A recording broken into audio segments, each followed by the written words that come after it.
Good afternoon, and thanks for stopping by Across the Fence. I'm Keith Silva. Noir, simply put, is the French word for black. In terms of film, noir is gritty, cynical, seedy, and a mystery box filled with corruption, moral ambiguities, and so many double crosses, even the screenwriters can't keep up.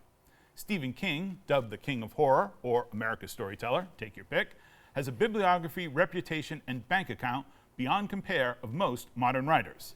The Stand, Carrie, It, The Shining, household names all and totemic influences on the latter half of the 20th century's popular culture. But do you know Umney's Last Case, Joyland, or Mr. Mercedes?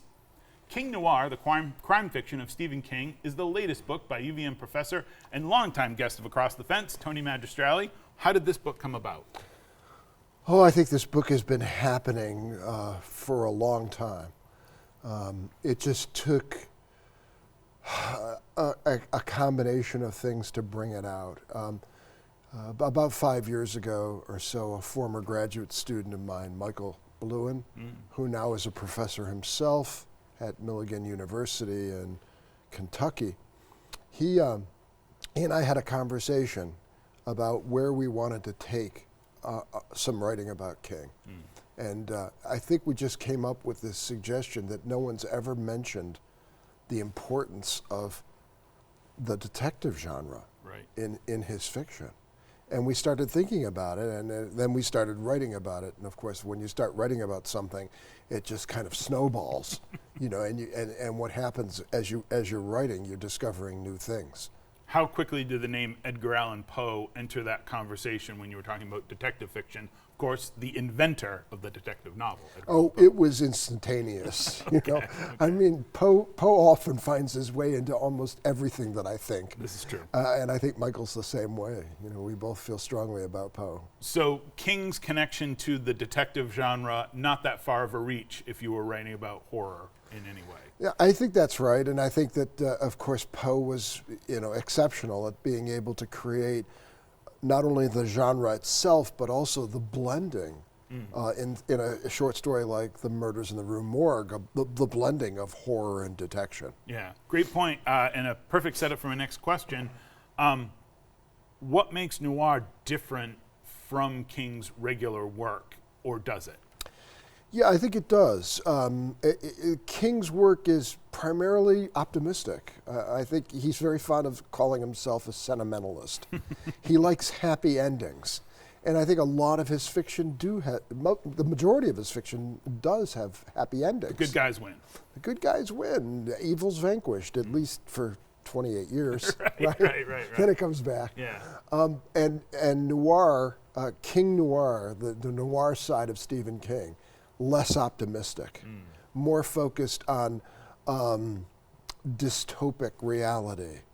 And it's really interesting if you look at King's interviews with people about who's influenced him. You very seldom see him talk about horror writers. He doesn't bring up Poe. He doesn't bring up Lovecraft. Right. These people that he's clearly read and that he has talked about when you probe him.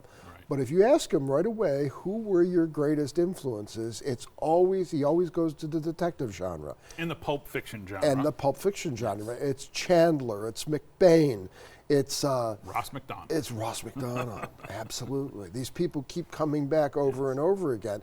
And as you start to trace the influence of these writers in King's canon, you begin to see parallels. Right. And King, we were really lucky when we wrote King Noir. We threw a Hail Mary out to Stephen, and we said, Steve, we want to interview you for this new book. And he wrote back something pithy like, I'm 77 years old, I don't want to do this, but send me 10 questions. Oh. So we sent him 10 questions, and he sent back the first chapter of our book. He wrote an essay. Excellent. For the book itself. And it's a wonderful essay because he talks about the very things we're talking about right now. I had that further on my list of questions, but thank you for not burying the lead. Okay. Sam Spade, Mike Hammer, Jake Gittes, and Chinatown epitomize the noir detective.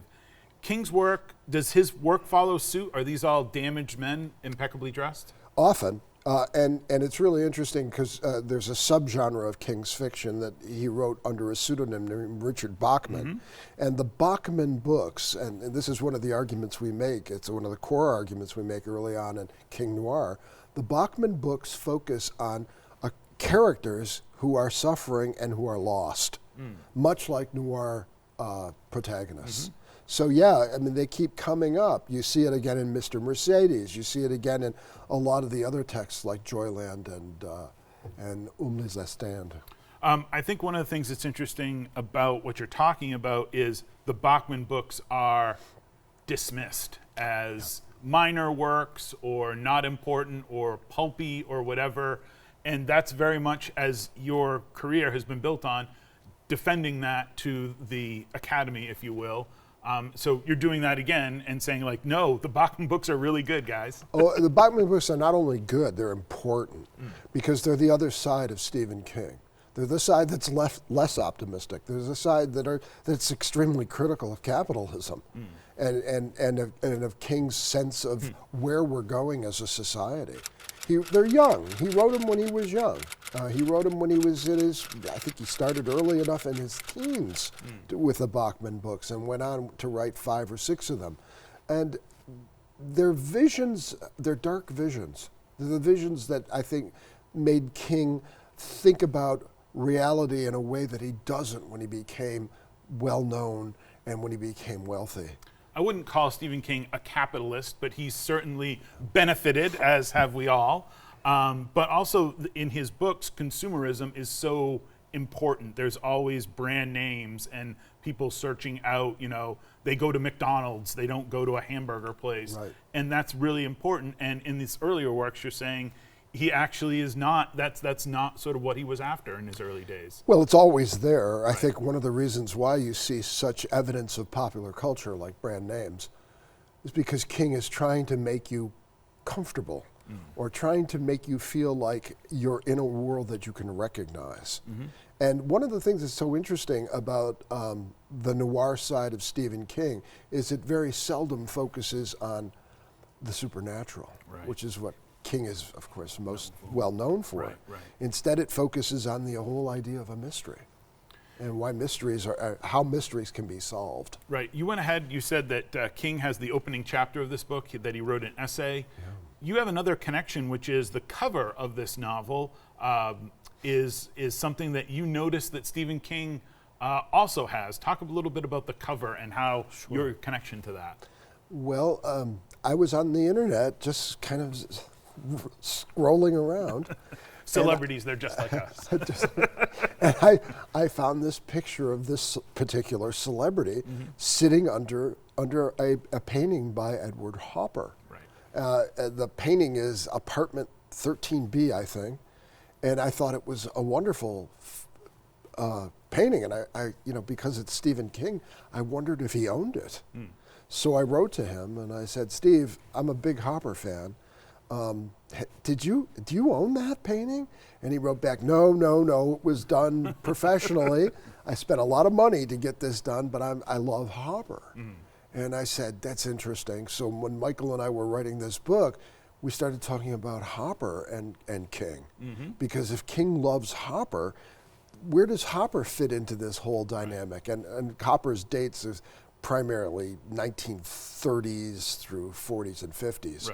Right in the center of noir. When noir was coming up, because it's a fairly new genre, the detective genre, even though it started with Poe. You've already alluded to it. You call him Steve. What's Stephen King like? But I think he's an amazingly interesting person. He's got a great sense of humor.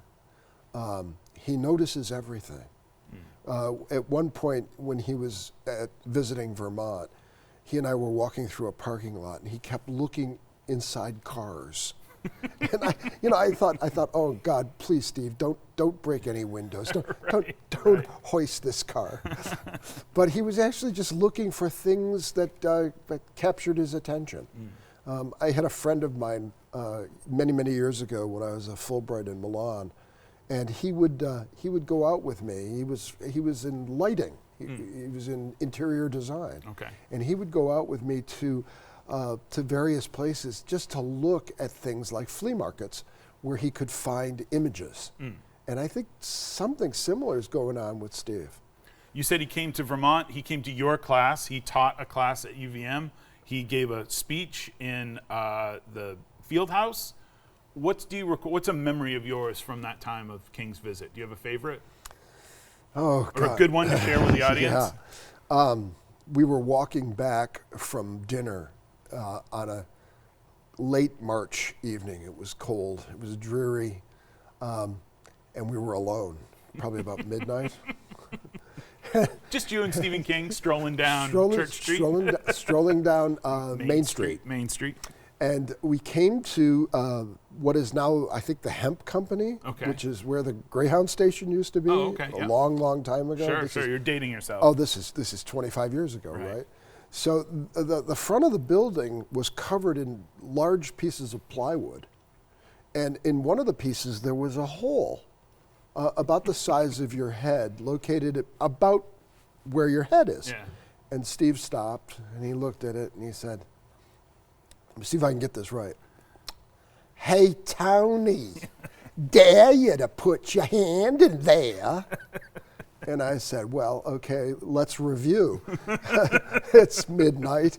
There's no one around. Right. And I'm with Stephen King. I said, you put your hand in there. And he goes, not on your life.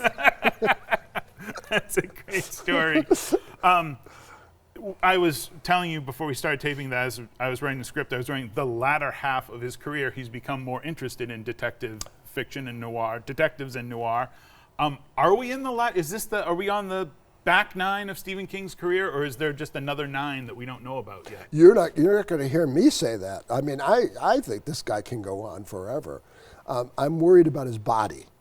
That mind is still clicking away. But I'm worried about, his body falling apart. Right. He's in. Last time I saw him, he had a very thick cane that he was walking with. Of course, he had a terrible accident that nearly killed him. So yeah. That's going to be that's definitely going to put you on the IL. And I wouldn't be surprised if he had some arthritis as a result of that. Tony, we could talk about this all day. Yeah. Thank you very much. I really appreciate it. King Noir, the crime fiction of Stephen King, is available wherever you get books. Here in Across the Fence, we encourage you to visit your local library and speak with a librarian. That closes the book on today's program. My thanks to the crew behind the scenes here at WCX. Hard-boiled characters all. I'm Keith Silva. This is Across the Fence. Thanks for being part of our family.